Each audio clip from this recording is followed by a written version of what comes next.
চ্যানেলটি সাবস্ক্রাইব করে পাশে থাকা বেল বাটনটি প্রেস করে দেবেন নতুন ভিডিও পাওয়ার জন্য।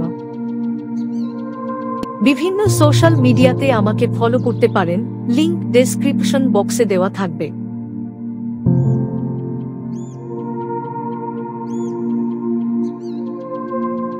ভারতীয় সংবিধানের ধারা 37 আর্টিকেল 37 বিস্তারিত আলোচনা।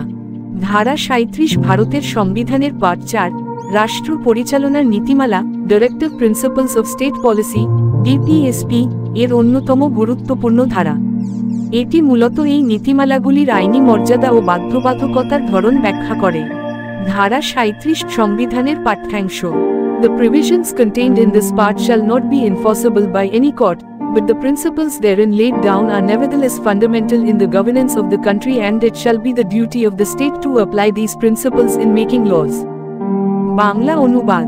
এই অংশে যে বিধানগুলি রয়েছে তা কোনো আদালতের দ্বারা বলবৎযোগ্য নয়, কিন্তু এই অংশে নির্ধারিত নীতিমালাগুলি দেশের শাসন ব্যবস্থার মূল ভিত্তি এবং রাষ্ট্রের কর্তব্য যে আইন প্রণয়নে এই নীতিগুলিকে প্রয়োগ করবে। আর্টিকেল 37 এর তিনটি মূল দিক। 1. আইনি বলবৎযোগ্য নয়। আদালতে গিয়ে কেউ এসব নীতিমালার বাস্তবায়নের দাবি করতে পারেন না, এগুলি জাস্টিসিয়েবল নয়। 2. দেশ পরিচালনার মৌলিক ভিত্তি। এসব নীতিকে রাষ্ট্রের শাসন ও নীতি নির্ধারণের ক্ষেত্রে মূল দর্শন ও পথনির্দেশক হিসেবে বিবেচনা করা হয়। 3. রাষ্ট্রের কর্তব্য। আইন প্রণয়ন ও রাষ্ট্রীয় নীতিতে এসব নীতিকে অগ্রাধিকার দেওয়া রাষ্ট্রের সাংবিধানিক দায়িত্ব। আর্টিকেল 37 এর গুরুত্ব। 1. বিচার ব্যবস্থার দৃষ্টিকোণ।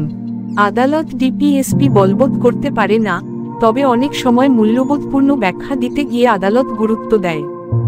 অনেক রায় আদালত বলেছে ফান্ডামেন্টাল রাইটস ও ডিপিএসপি উভয়ই একে অপরকে পরিপূরক। 2. নীতি নির্ধারণে ভূমিকা। শিক্ষা, স্বাস্থ্য, শ্রম, সামাজিক ন্যায়, পরিবেশ এসব ক্ষেত্রে আইন ও নীতি তৈরি ডিপিএসপি অনুসারেই হয়েছে, যেমন RTE act, MGNREGA, forest rights act. গুরুত্বপূর্ণ বিচার ব্যবস্থা। Minerva mills limited versus union of India 1980। Roy.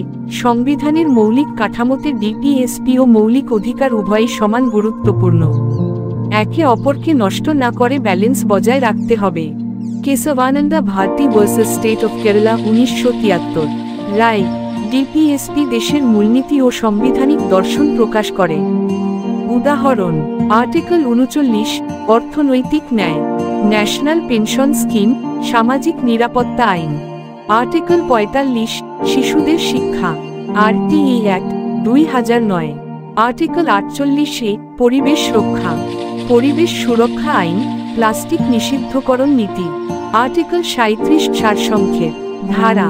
Article 37 অন্তর্গত part 4 directive principles of state policy. বলবৎযোগ্যতা। আদালতের মাধ্যমে বলবৎযোগ্য নয়। প্রভাব। রাষ্ট্র পরিচালনায় মৌলিক দর্শন। রাষ্ট্রের দায়িত্ব আইন প্রণয়নে এই নীতিমালাগুলি অনুসরণ করা। মনে রাখার বিষয়: আর্টিকেল 37 স্পষ্ট করে দেয় ডিপিএসপি আইনি বাধ্যতামূলক নয়, কিন্তু নৈতিক ও সাংবিধানিক দিক থেকে অত্যন্ত গুরুত্বপূর্ণ। রাষ্ট্রের জন্য এটি একটি নীতি সংহিতা, কোড অফ কন্ডাক্ট। ভিডিওটি ভালো লাগলে লাইক করে শেয়ার করে দেবেন।